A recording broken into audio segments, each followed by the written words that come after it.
Comme plus de 3 millions de Français au moment de sa sortie, vous avez sûrement déjà vu le film L'Arnaqueur, cette comédie romantique sortie en 2010. Dans ce film, Romain Duris incarne un briseur de couple professionnel, qui a pour mission d'inciter Vanessa Paradis à rompre avec son petit ami actuel en la séduisant. Pour écrire ce film, le scénariste Laurent Zeytoun aurait puisé l'inspiration d'une anecdote personnelle. Pour sortir une cousine d'une relation insatisfaisante, il aurait envisagé, en plaisantant, d'engager un comédien d'improvisation pour la séduire. Mais peut-être Laurent ne savait pas que le métier de briseur de couple était déjà bien réel au Japon et même très profitable. Vous écoutez Crapule, le podcast qui se penche sur les menteurs et escrocs qui ont marqué l'histoire à leur façon.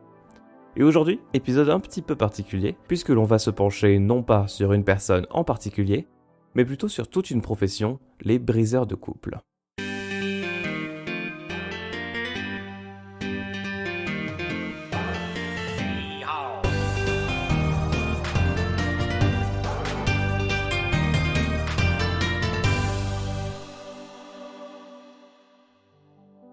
Au Japon, il est possible de payer des agents privés appelés Wakare Saseya pour séduire votre conjoint ou leur partenaire.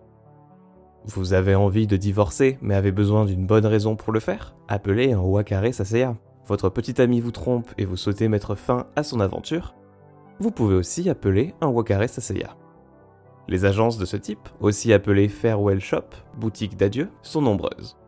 En 2020, une enquête montrait qu'environ 270 agences de Wakare Saseya faisaient de la publicité en ligne, et beaucoup d'entre elles sont rattachées à des cabinets de détectives privés.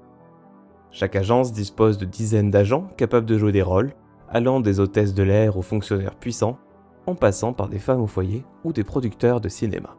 Et ces agences se vantent d'atteindre des résultats très satisfaisants avec un taux de succès de 95%. Mais attention, leurs services ne sont pas à la portée de toutes les bourses. Sur le site de First Group, par exemple, une de ces agences, on apprend ainsi que le forfait Silver, pour une mission simple d'1 mois, dans laquelle l'agence dispose déjà de beaucoup d'informations sur les activités de la cible, coûtera 450 000 yens, soit plus de 3 500 €. S'ajoute à cela 2 000 € si la mission est un succès. Mais si c'est plutôt le forfait Diamant qu'il vous faut, avec des agents qui ont plus de 10 ans d'expérience et des conseillers psychologiques, il faudra être prêt à débourser 6 millions de yens, soit près de 50 000 €. Dans un article de la BBC, un de ces agents précise que les honoraires peuvent même parfois atteindre 20 millions de yens si le client est un homme politique ou une célébrité. Une mission qui exige donc le plus haut niveau de secret. C'est donc un marché de niche qui s'adresse à une clientèle aisée, mais qui est en pleine expansion. En 2002, le Los Angeles Times comptait une douzaine de ces boutiques d'adieu, pesant des dizaines de millions de dollars par an. Et aujourd'hui, elles seraient donc près de 300. Mais alors, concrètement, comment ça marche? Imaginons que vous pensez que votre femme ou mari ait une liaison. Disons pour l'exemple votre mari. Vous allez donc vous adresser à un de ces farewell shops qui va vous assigner un agent. Cet agent va commencer par faire des recherches. Peut-être lui avez-vous même déjà fourni des informations sur son travail, ses habitudes, ses amis, etc. L'agent va également observer les déplacements de votre mari et analyser ses profils sur les réseaux sociaux. Et comme un vrai détective, l'agent va le prendre en photo, caché dans une voiture, dans une ruelle sombre ou derrière des buissons. Et avec un peu de chance, l'agent va en effet prouver que votre mari entretient une liaison extra-conjugale. Il est donc temps de passer à l'étape 2, mettre fin à cette liaison. Votre agence va alors envoyer un autre agent masculin, que l'on va baptiser Nicolas, pour le contacter. Il se trouve que votre mari se rend fréquemment au sport après le travail. Nicolas va alors fréquenter la même salle de sport et petit à petit, se met à engager la conversation avec lui et nouer des liens d'amitié. Cette amitié sera notamment facilitée par toutes les informations dont dispose Nicolas sur votre mari, fournies par le premier agent. Nicolas et votre mari se trouvent alors pleins de passions communes. Quelle coïncidence! Votre mari est tellement bon copain avec Nicolas qu'il va lui parler de vous, sa femme, mais aussi de sa petite amie. Entre en scène un troisième agent, ou plutôt une agente, que l'on va nommer Julie. De son côté, Julie devient très copine avec la petite amie de votre mari, en utilisant les mêmes stratégies que Nicolas. Elles deviennent de vraies copines, de vraies confidentes, et Julie sait tout sur ses préférences en matière de relations, et notamment sur son idéal masculin. Julie va alors organiser un dîner de groupe avec sa cible, la petite amie, et d'autres agents, dont Jérôme, un agent correspondant parfaitement au goût et attentes de la cible, et qui aura pour mission de la séduire. La petite amie tombe amoureuse de Jérôme et rompt avec votre mari. Puis Jérôme disparaîtra petit à petit, sans révéler qu'il était un agent. Miracle, votre relation est sauvée. Tout cela n'aura nécessité que 4 mois de travail et 4 agents à temps plein. Enfin, ces agences proposent aussi un suivi, moyennant des frais supplémentaires bien sûr, pour s'assurer que les gens restent séparés. Par exemple, après avoir mis fin à la relation entre votre mari et sa petite amie, les agents peuvent lancer des rumeurs selon lesquelles un voisin vous trouve attirante pour raviver l'intérêt de votre mari et l'empêcher de s'égarer à nouveau. Les scénarios créés par les agences peuvent parfois aller plus loin, s'ils font face à des cibles têtues qui ne veulent pas mettre fin à la relation.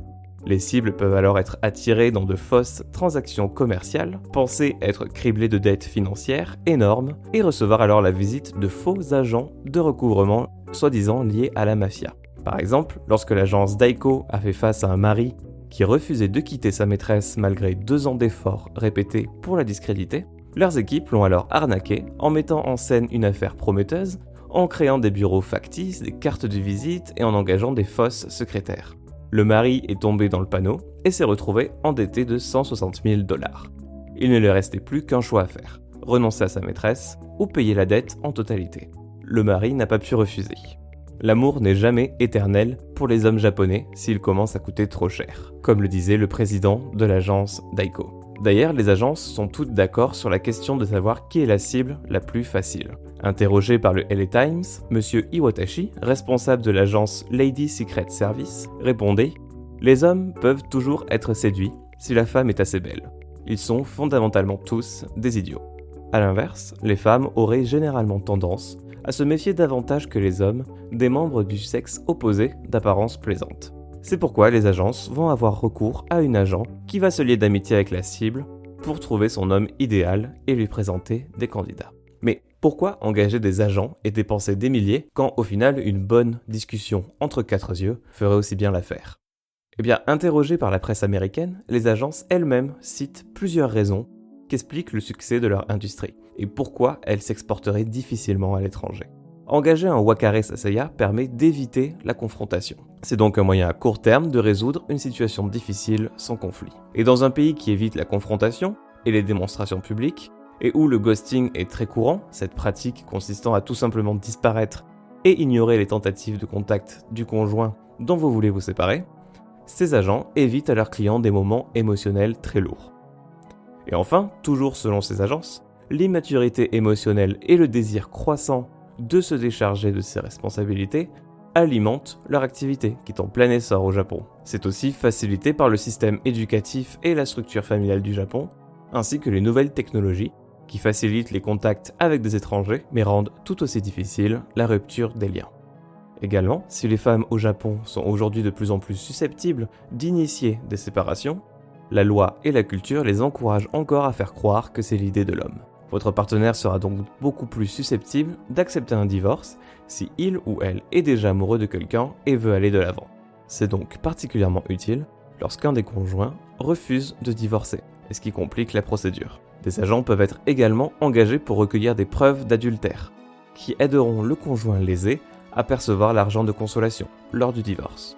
Mais les clients sont aussi souvent des personnes qui veulent que les liaisons extra-conjugales de leur partenaire soient rompues. Et vous qui écoutez cet épisode, peut-être êtes-vous intéressé par le métier de briseur de couple. Eh bien, si vous voulez devenir Wakare Sasaya, vous allez d'abord avoir de la concurrence. Une agence comme Lady Secret Service reçoit par exemple plus de 20 CV par jour. Certains de médecins, d'infirmières et d'avocats qui veulent changer de vie ou carrément de célébrités à la recherche d'une profession sur le long terme. Pour être retenu, il faut donc avoir plusieurs qualités. La première, et la plus importante, étant d'être quelqu'un de séduisant et de correspondre aux standards de beauté. La confiance en soi sera aussi très importante, ainsi que vos talents d'acteur. Mais bon, si vous êtes attractif, vous avez déjà fait 80% du taf. Les candidats retenus sont ensuite formés aux limites juridiques de leur métier, au théâtre et aux jeux de rôle, et même parfois aux arts martiaux. Il arrive parfois que des clients qui ont tellement aimé jouer le rôle d'agent double dans leur relation deviennent ensuite des agents à plein temps. Mais faire ce travail peut avoir des conséquences. Les poursuites en voiture et les longues nuits de surveillance peuvent être épuisantes. Et ce travail présente surtout des conséquences émotionnelles. Vivre constamment dans le mensonge, adopter un comportement sympathique envers des personnes que vous détestez peut-être, et tromper tant de personnes chaque semaine peuvent affecter votre morale et votre morale. Interrogés par la presse, certains agents déclarent ainsi « Je ne pense pas pouvoir me marier un jour. Les liens humains me semblent si fragiles maintenant. » Et annoncent n'avoir presque pas d'amis, car ils sont toujours en mouvement et se méfient de plus en plus de la nature humaine.